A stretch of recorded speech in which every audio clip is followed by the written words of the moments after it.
ऐकलं आणि त्यांचा जर स्वाती मॅडमनी फोटो दाखवला किंवा सरांनी दाखवला तर जबरदस्त वेट लॉस आहे त्यांचा. त्यामुळे खूप छान हे आहे एक्सपिरियन्स आहे त्यांचा.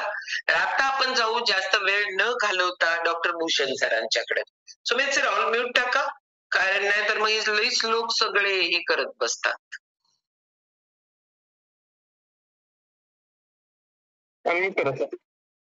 ओके. नमस्ते, गुड मॉर्निंग सगळ्यांना. मी डॉक्टर भूषण यमाटे. सगळ्यांचं पुन्हा एकदा तर स्वागत करूया आपल्या डेलीच्या मॉर्निंग फील्ड सेशन मध्ये.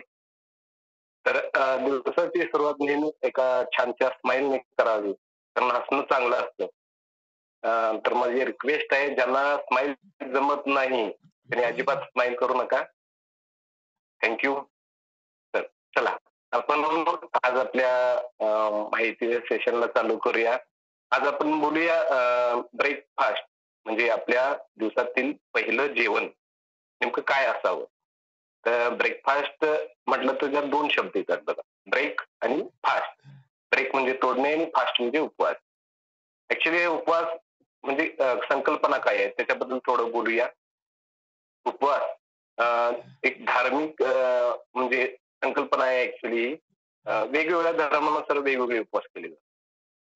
जसं ख्रिश्चन मध्ये लेंट उपवास आहे, मुस्लिम समाजामध्ये रोजा केला जातो आणि हिंदू समाजामध्ये एकादशी असेल, संकष्टी असेल, वासा या पद्धतीनं उपवास केला जातो. ऍक्च्युली पूर्वजांनी याला धर्माला जोडलेलं आहे. नेमका उपवास हा कशासाठी केला जातो? एक आध्यात्मिक उन्नती असेल, सेकंड आहे पोटाची शांती, पोटाला आपण विश्रांती द्यायची आणि मग मानसिक शांतीसाठी ऍक्च्युली हा उपवास केला जातो. पण सध्या या 21व्या शतकात आधुनिक या युगात जे पूर्वजांनी नियम आणि अटी उपवासाचे घालून दिले ते सगळे पायदळी तोडवले गेलेले आहेत.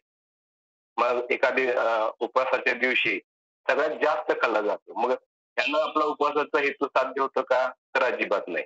त्या उपवासामध्ये भरपूर फळं ऍड केली जातात, भरपूर चहा घेतला जातो आणि जे शाबूचे वेगवेगळे आयटम आहेत ते खाल्ले जातात. इव्हन आत्ताच्या ह्याच्यामध्ये बटाटे चिप्स आणि बेकरीमध्ये असंख्य काही हे पदार्थ आहेत ते खाल्ले जातात. मग त्याचा हेतू आपल्या उपवासाचा इथून साध्य होत नाही. मग नेमकं उपवास काय आहे? ऍक्च्युली आमच्याकडे जो उपवास केला जातो त्याच्याबद्दल आपण थोडं बोलूया. या उपवासामध्ये ऍक्च्युली आमची मेन कम्युनिटी आहे, त्याच्यामध्ये इंटरनॅशनल डायटिशियन आहेत, डॉक्टर आहेत आणि बाकीचे जे सायंटिस्ट आहेत. तर यात जवळजवळ 350 लोकांची तब्बल ही टीम आहे. त्यातले बरेच जण हे नोबेल पारितोषिक विजेते आहेत. आणि तो जे म्हणजे आपला प्लॅन देतात, डाएट प्लॅन किंवा फास्टिंगचा नियम देतात, तो आम्ही फॉलो करतो. आणि महत्वाचं सांगायचं म्हणजे ह्याच्यासाठी 95 देशात 9 रिसर्च सेंटर आहेत. आणि अभिमानास्पद आपल्यासाठी ही गोष्ट आहे की भारतामध्ये त्यातलं एक सेंटर आपल्याकडे आहे बेंगलोरला. म्हणजे ह्याच पद्धतीनं त्यांनी जो आम्हाला डाएट प्लॅन किंवा फास्टिंग शिकवलं जातं, त्या फास्टिंगला आपण इंटरमिटेंट फास्टिंग म्हटलं जातं. मग ऍक्च्युली इंटरमिटेंट फास्टिंग काय आहे? तर या सगळ्यांसाठी योग्य आहे की नाही आपण हे बघूया आपण. इंटरमिटेंट फास्टिंग म्हणजे आपल्या 24 तासामधले 16 तास ते आपण उपवास करायचा आणि 8 तास आपल्याला योग्य प्लॅन नुसार जेवण करायचंय. मग ह्या मगाशीच बोललो मी, हा प्लॅन सगळ्यांसाठी वेगळा नाही. कारण आपण जे 8 तासात काय खातो ते महत्वाचं आहे. 8 तासामध्ये आमच्या आहारामध्ये 40% कार्ब, 40% प्रोटीन आणि 20% फायबर हा नियमानुसार जर गेला तरच हा इंटरमिटेंट उपवास आपल्यासाठी उपयोगीचा पडतो. म्हणून तुमच्या कोचच्या सल्ल्यानेच हा उपवास करा. तुमचे जे 8 तासातला आहार आहे तो फुलफिल होत असेल तरच हा उपवास करावा. तर ऍक्च्युली ह्या उपवासाचे आपण फायदे बघूया. तर जे आमचे मेन टीम मधले डॉक्टर म्हणतात 80% आजार या इंटरमिटेंट उपवासनं थांबू शकतात. आणि ते सिद्ध पण केले. बरेच आपल्या कम्युनिटीमध्ये एवढे आता ऐकले तुम्ही छानसे जे रिझल्ट आलेले हे याच्यामुळे. तर सेकंड याचा फायदा होतो बॉडी डिटॉक्स होते. तर तुमच्या कोचनी ज्यांनी हिने लिंक दिलेली आहे तुम्हाला तुमच्या बॉडी स्कॅनिंगद्वारे म्हणजे जे मशीन आहे कार्डियाक स्कॅन त्याच्याद्वारे तुमचं बॉडी फॅट अनालिसिस काढून दिलं असेल. मग तुमच्या पोटाची चरबी असेल, टोटल बॉडी फॅट असेल, त्वचा आणि सांध्याखालची चरबी असेल. हे जे फॅटचं प्रमाण जास्तीचं आहे हे त्यांनी सांगितलेलं आहे. मग ऍक्च्युली बॉडी डिटॉक्स होताना तुमचं हे जे वाढलेलं आहे अनहेल्दी फॅट आहे ते बॉडी मधून काढून जाण्यासाठी या इंटरमिटेंट फास्टिंगचा उपयोग केला जातो, उपयोग होतो. इव्हन त्या ह्या इंटरमिटंट फास्टिंगचा तुमच्या बॉडीमधील कॅन्सर सेल याचं पण पाचन होऊन ते शरीराबाहेर काढून जाऊ शकतं. म्हणून एवढा छान याचा बेनिफिट आहे. तर सेकंड आहे इन्सुलिन सेन्सिटिव्हिटी वाढते.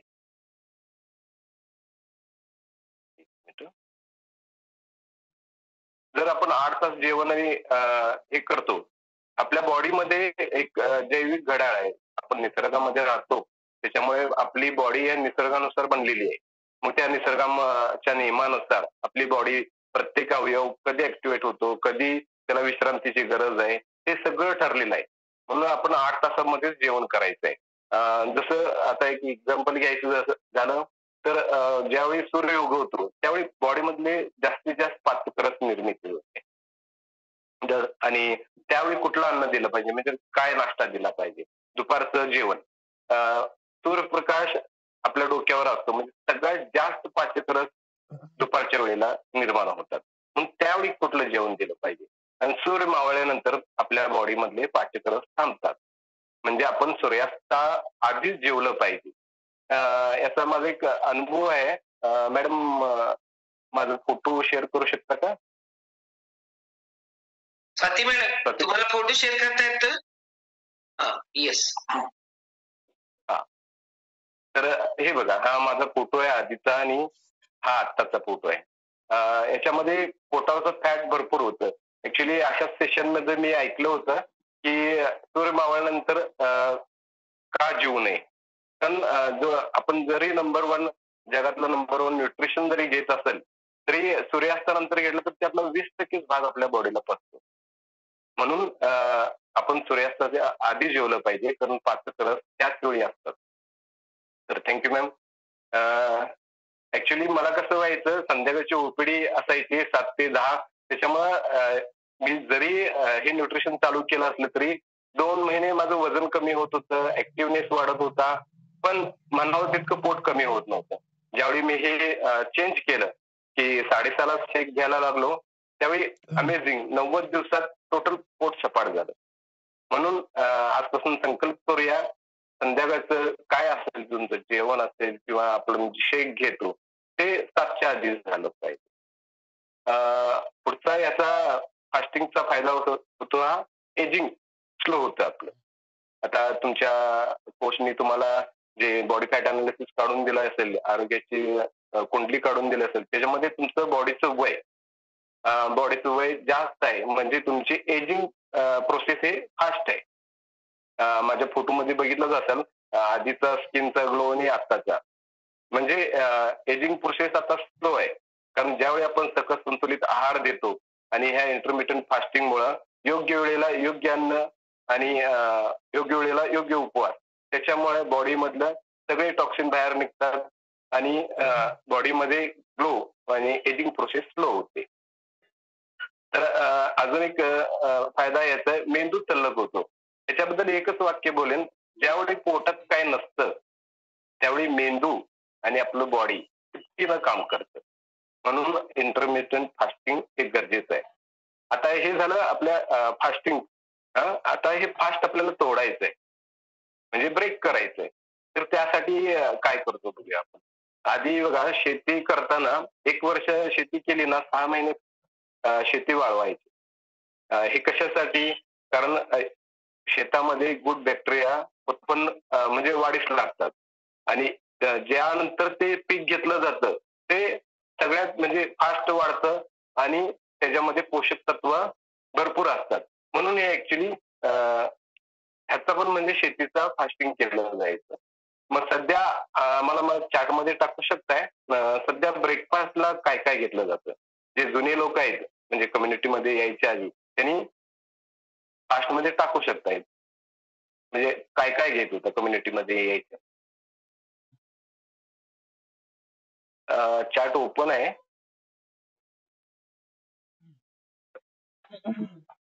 येस सर, चॅट ओपन आहे, पण टाईप करायचा एज लई स्लो आहे. स्लो आहे. बरं मॅडम. चला तर आपण हे आपल्याला चालू झालं बघा. पोहे, शिरा, चहा, बिस्किट, पोहे, उपमा. वा भारी. तर बघा, जे आता सध्या घेतलं जातं ब्रेकफास्टला, तर पहिलं चहा चपाती. एकच मिनिट.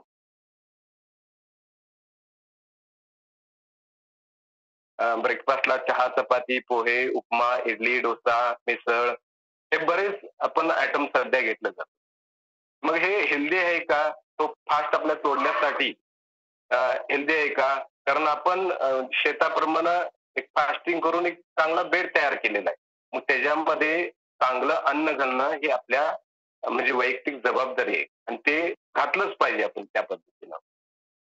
आणि जे आता ब्रेकफास्टचे जे आता चार्टमध्ये भाजी टाकली, त्याच्यामध्ये 80% कार्ब्स आहेत. Simple carbohydrate. सिंपल कार्बोहायड्रेटचा आपल्याला बॉडीला काय एनर्जी मिळते, पण स्टॅमिना राहत नाही. आणि स्टॅमिना मिळवण्यासाठी आपल्याला कॉम्प्लेक्स कार्बोहायड्रेट घेतले पाहिजे. तर आपण जाणून घेऊया आपल्याला एक गोष्टी. चहा. तर आपल्याला चहा म्हणजे काय असतं ऍक्च्युली चहामध्ये ज्यावेळी इंग्रज आले त्या आपल्या भारतीय संस्कृतीमध्ये चहा नव्हताच. आधी काय द्यायचे? गूळ, शेंगदाणे आणि पाणी, जरी गेस्ट आले तरी.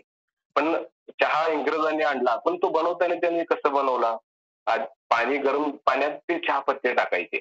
इव्हन त्याच्यामध्ये साखर आणि दूध असं काहीच नसायचं. पण इंडियन लोकांनी ते त्याचं अनुकरण केलं आणि त्यात दूध आणि साखर ऍड केली. ऍक्च्युली ज्यावेळी आपण पाण्यामध्ये चहापत्ती टाकतो त्यावेळी त्याच्यामध्ये जेवढे जे घटक आहेत, जे आवश्यकता घटक आहेत तेवढेच मिळतात. जसं कॅफिन असेल, टॅनिन असेल, जे आपल्या बॉडीला आवश्यकता आहे. पण ज्यावेळी आपण इंडियन पीपल काय करतो, चहा वारंवार उकळतो. त्याच्यामुळे कॅफिनचं प्रमाण, टॅनिनचं प्रमाण एवढ्या तिपटीनं वाढतं, त्याचा साईड इफेक्ट आपल्या बॉडीवर होतो. तर आपल्या चहापत्तीबद्दल बोलायचं झालं तर टॅनिन ऍसिड. टॅनिन ऍसिडमध्ये चहा ज्यावेळी आपण वारंवार उकळतो त्यावेळी टॅनिन ऍसिड आपल्या बॉडीसाठी आवश्यकता नाहीये. तरी त्याचा आपण जास्त उकळल्यामुळे टॅनिन ऍसिड आपल्या शरीरामध्ये जातं. मग त्याचं साईड इफेक्ट काय? आपली छोटी आतडी असते, तिथं टॅनिन ऍसिड कवच तयार केलं जातं. त्याच्यामुळे जे आपण अन्न घटकामधले कॅल्शियम आणि लोह हे आपल्या बॉडीमध्ये शोषलं जात नाही. त्याच्यामुळे भरपूर चहा पिणाऱ्यामध्ये बघा एचबीचं, हिमोग्लोबिनचं प्रमाण कमी असल्याचं आढळून येतं. म्हणून आपल्याला हे वारंवार चहा उकळणं हे आपल्याला थांबवलं पाहिजे. कॅफिन आपल्या बॉडीला डेली 120 मिलीग्रॅम कॅफिनची आवश्यकता असते. पण जर चहा उकळला तर दुपटीनं त्यात कॅफिन वाढतं. कॅफिन आपल्या बॉडीसाठी चांगलं आहे, पण एका चहामध्ये एक जवळजवळ 47 मिलीग्रॅम कॅफिन मिळतं आणि तो उकळला तर त्याचं दुप्पट होतं. म्हणजे डेली दैनंदिन गरज आहे आपल्या चहाची 1.5 कपच गरज आहे. पण आपण किती पितो हे आपण तुमचं तुम्ही जाणून घ्या बघा. चला. तर जास्त कॅफिन जर बॉडीमध्ये गेली तर अल्झायमर, स्मृतिभ्रंश म्हणतो आपण त्याला, हा आजार आपल्याला पुढे भविष्यात होऊ शकतो. म्हणून चहाचं सेवन आपल्याला कमी केलं पाहिजे किंवा इव्हन थांबवलं पाहिजे. पुढचं हे चहामध्ये आपण ऍड केलं जातं साखर. सगळ्यात आयुष्यातील म्हणू शकतो आपण सगळ्यात वाईट घटक म्हणते घातक घटक हा साखर आहे. तर मॅडम एक व्हिडिओ आहे, पहिला व्हिडिओ जरा दाखवा.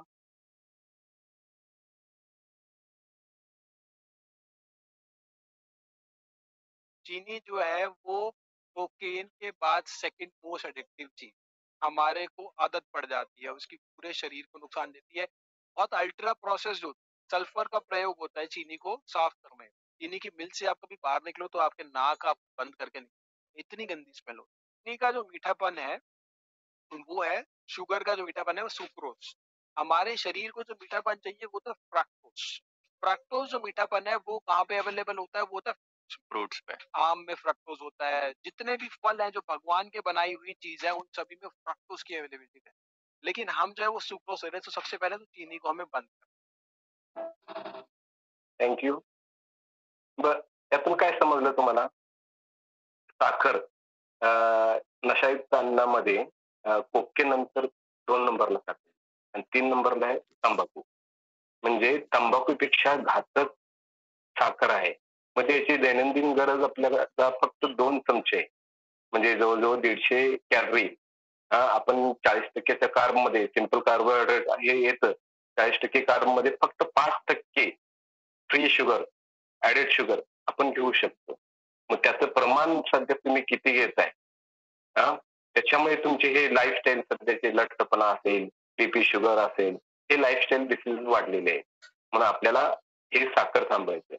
अजून ब्रेकफास्ट बद्दल एक आता शेवटचा एक व्हिडिओ बघूया आणि ब्रेकफास्ट बद्दल पुढच्या सेशनमध्ये नक्की बोलूया. मॅडम शेवटचा व्हिडिओ आपण त्याचे साइड इफेक्ट बघूया जर तुम्ही साखरेचे. 21 दिवस साखर सोडली तर पोटामध्ये नक्की काय होतं? पहिली महत्वाची गोष्ट म्हणजे तुमचे गट बॅक्टेरिया सुधारतात. काय होतं की ज्या वेळेला तुम्ही जास्त साखर खाता ती एक्स्ट्रा साखरेमुळे तुमच्या पोटामधले जे खराब बॅक्टेरिया आहेत ते वाढतात. पण जेव्हा तुम्ही साखर कमी करता त्यावेळेला चांगले बॅक्टेरिया तुमच्या पोटामध्ये तयार होतात आणि त्याचा फायदा तुमच्या टोटल बॉडीच्या डायजेशनवर पडतो. दुसरी गोष्ट, जास्त साखरेमुळे तुमच्या आतड्याला किंवा लिव्हरला सूज येऊ शकते. त्याला इन्फ्लमेशन म्हणू शकतो. जेव्हा तुम्ही साखर कमी करता त्यावेळेला तुमची ओव्हरऑल आतमध्ये सगळ्या गोष्टी पार्ट्स आहेत ते सुधारतात. तिसरं महत्वाची गोष्ट म्हणजे अतिसाखरेमुळे पॅनक्रियासवर ताण येतो. साखर सोडल्यानंतर तुमचे चांगले एन्झाईम्स तयार होतात आणि पॅनक्रियाची पण हेल्थ सुधारते. महत्वाची गोष्ट म्हणजे साखरेमुळे ग्रेलिन आणि लेप्टिन यासारखे महत्वाचे हार्मोन इम्बॅलन्स होतात. पण ज्यावेळेला तुम्ही साखर सोडता त्यावेळेला याच गोष्टीमुळे क्रेविंग कमी होतात. खूप जणांनी बघितलं असेल की डायरिया होऊ शकतो किंवा कॉन्स्टिपेशन होऊ शकतं साखर जास्त खाल्ल्यामुळे. ती सुधारते, तुमची बाउल मुवमेंट सुधारते जर तुम्ही 21 दिवस साखर बंद केली. अजून एक महत्वाची गोष्ट म्हणजे ऍसिड रिफ्लेक्स. खूप जणांना ऍसिडिटी झाल्यासारखे वाटते, छातीमध्ये जळजळ झाल्यासारखे वाटते. जेव्हा तुम्ही 21 दिवस साखर बंद करता त्यावेळेला तुम्हाला नक्की याचा इफेक्ट देतो की ह्या सगळ्या गोष्टी तुमच्या कमी झाल्या किंवा पूर्णपणे बंद झाल्या. साखरेमुळे पोटामध्ये एक प्रकारचं फर्मेंटेशन होतं. त्यामुळे तुमचे गॅसेस आणि फ्लोटिंग होतात. जेव्हा तुम्ही साखर पूर्णपणे बंद करता तुम्ही लक्षात येईल तुमचं फ्लोटिंग बंद झालंय आणि सगळ्यात महत्वाची गोष्ट म्हणजे तुमचं वजन कमी झालंय. हे इतक्या मेंबर्सने अनुभवले ज्यांनी 21 दिवस साखर सोडले, जे माझे कोर्सचे मेंबर्स आहेत त्यांच्या अनुभवानुसार सांगतो. तर प्रयत्न करा 21 दिवस साखर कमी करण्याची, पूर्णपणे बंद करायचं. चॅलेंज घेऊन बघा काय फरक पडतोय आणि मला कमेंट्स मध्ये नक्की बघा, साखरेचे दुष्परिणाम आपण बघितले. ब्रेकफास्ट मधले अजून काही आयटम आहेत आपण पुढच्या सेशन मध्ये बघणार आहोत आणि ह्याला कसं रिप्लेस करू शकतो आपण आणि औषधमुक्त जीवनशैली, एक हेल्दी लाईफ, शतायुषी लाईफ कसं जगू शकतो हे पुढच्या सेशन मध्ये आपण बघू. थँक्यू.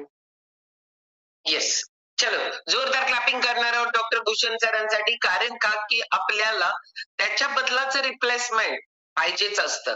कारण का की आपण 21 दिवस चहा सोडला किंवा आपण साखर सोडली, या सगळ्या गोष्टी सोडायच्या आहेत ना, तर त्याला काहीतरी ऑप्शन पाहिजे.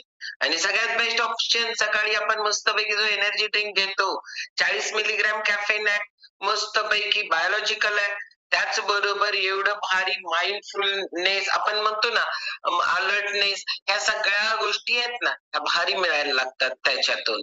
ओके, आणि अनायसे आपल्याला ब्रेकफास्ट करताना जे न्यूट्रिशियस फूड पाहिजे आहे त्याच्यामध्ये खरंच डॉक्टरांनी जे मेसेज करून घेतले ना आपल्याकडनं, तर त्याच्यामध्ये आपण काय खातो, मग आपण काय करायला पाहिजे, काय करायला पाहिजे एवढ्या वेळात होणार नाहीये.